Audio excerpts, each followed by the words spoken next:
The NFL season is upon us, and I always think it is nice to kind of look back and see how the best do it. So today we are going to look, I do this in every sport, how they were built, the Kansas City Chiefs, looking at how they put together their championship roster. We begin with Patrick Mahomes. The Patrick Mahomes trade tree is insane. I did it a couple of years ago. We're updating it and running it again probably on Tuesday next week. The trade tree is just absolutely wild. But what you need to know is he was acquired from Buffalo in a draft day trade. The Chiefs move up and they get Patrick Mahomes. Isaiah Pacheco was a seventh round pick in 2022. That is incredible value to get that player. Rashee Rice, a second round pick, 55th overall in 2023. Obviously, there's a lot going on off the field with him right now, but a very valuable piece of that team last year and was really coming into his own. Marquez Valdez-Scantling, free agent signing in the offseason before 2022, 2023. Not a huge hit, but still a big one. Obviously, one of the big ones here is Travis Kelce, the Pro Bowler, a third round pick, 63rd overall in 2013. I would say that's worked out a little bit. On the offensive line, you have Donovan Smith, a free agent signing before last year at left tackle. At left guard, their Pro Bowler, Joe Thuney. By the way, when I'm saying Pro Bowler, it just means for last season. He was a free agent signing before the 2021-2022 season. Creed Humphrey, a second round pick, 63rd overall in 2021. He also was a Pro Bowler last year. Trey Smith, was a sixth round pick starting at right guard for the Chiefs as he goes 226th overall in 2021. That pick was part of a package that was sent to the Jets to get Sam Darnold for the Panthers. Also part of a swap with the Panthers where Carolina moved up and Kansas City takes Trey Smith and Noah Gray, kind of their backup tight end in waiting. And then on right tackle, it is Jawan Taylor, free agent signing before the 2023-2024 season. On the defensive side, George Karlaftis is a first-round pick, 30th overall in 2022. You have Chris Jones, defensive tackle, first-team All-Pro last year. He was a second-round pick, 37th overall in 2016. That pick was part of a deal with the 49ers that they sent to the Chiefs to move back into the first round to get Joshua Garnett. Garnett started 11 games in 3 seasons before retiring in 2020. I would say that trade down worked out for the Kansas City Chiefs.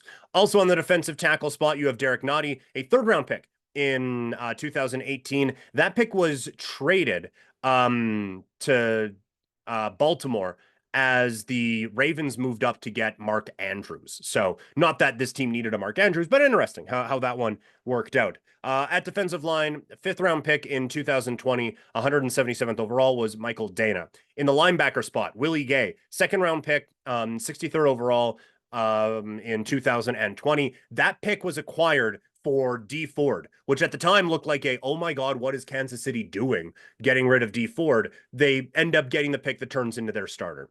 Nick Bolton is a second round pick. He's their middle linebacker, 2021, second round, went 58th overall. Leo Chenal, a outside linebacker, started for them last year. Third round pick, 2022 NFL draft. At corner, you have Trent McDuffie. He goes first round, 21st overall. In the 2022 NFL draft, pick acquired from the Patriots as Kansas City moved up 9 spots to get that player. L'Jarius Sneed, fourth round pick in 2020. Kansas City moved up to get him with the Tennessee Titans. Justin Reed, a free agent signing before the 2022-2023 season, and Brian Cook, second round pick in 2022. So what are the lessons that we can learn here? Obviously, the biggest lesson that allows Kansas City to do what they do is have Patrick Mahomes, which is not something anyone else can do. He is a one of one in this sport and is, I think, already the most talented quarterback in the history of this league and may go down just as the GOAT. So all of this that I'm going to say after is 100% with the asterisk on it that having Patrick Mahomes and Andy Reid are the two biggest reasons the Kansas City Chiefs have gone on to win the Super Bowl. But you still need to surround them with talent. And what you are seeing on this is a team that has hit on their draft picks.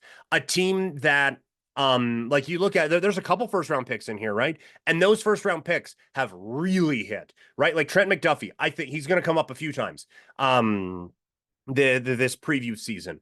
George Karlaftis, same thing, like a dynamite defensive end at the back end of the first round. Rashee Rice is a second round pick, comes up with some big plays, helping them win a championship. Creed Humphrey, second round pick, helps them win a championship, Pro Bowler down the middle as your center. Second round pick in 2016, Chris Jones, first team All Pro. Second round pick, Willie Gay. So yes, they are picking late in each of these rounds, but they are going out and they are acquiring some pieces that are going to be plugged in and make an impact. They've also, I think, done a really, really good job of recognizing the players they want, having an understanding of how the draft board is going, and moving up and down accordingly. There's a couple of these where it's okay, well, this was a move down.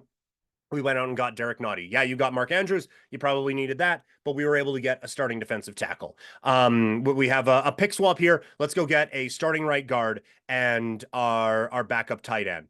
The Patrick Mahomes one is just brilliance all around. And so this team has done such an amazing job of building this thing through the draft.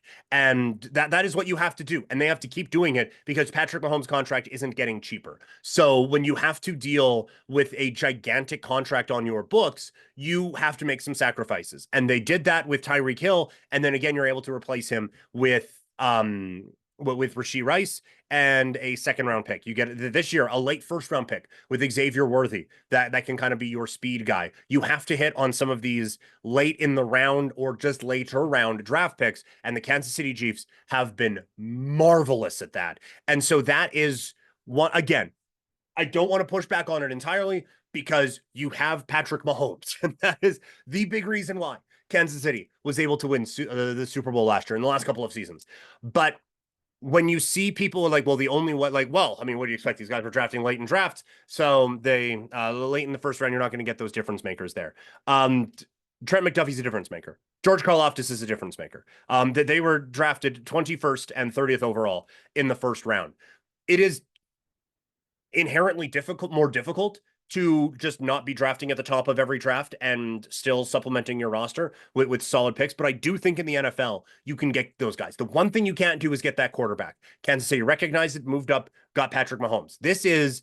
I love how this team has been built and how they have been able to put this together, where you recognize a franchise quarterback, you move heaven and earth to get to that franchise quarterback, move up, get him. And now for a bit, they supplement him with Travis Kelce, who's still there, with Tyreek Hill, who's amazing, but not there anymore. We'll also get to that trade tree on Tuesday. You bring in like these veteran pieces that, and these very talented pieces that help him out. But when that quarterback progresses to a point where you have to sign him now, then you are able to kind of supplement it still by nailing some late round draft picks. That's how you turn into a dynasty. And it's like Buffalo has to do it now. The Chargers are doing it a little bit with Justin Herbert. Green Bay is going to have to do it. Miami's going to have to do it. They don't have Patrick Mahomes, but if they can hit on some of these late round and late in the round draft picks, that is how you win championships. So that is how the Kansas City Chiefs were built and how they built their Super Bowl contender and Super Bowl winner from last year.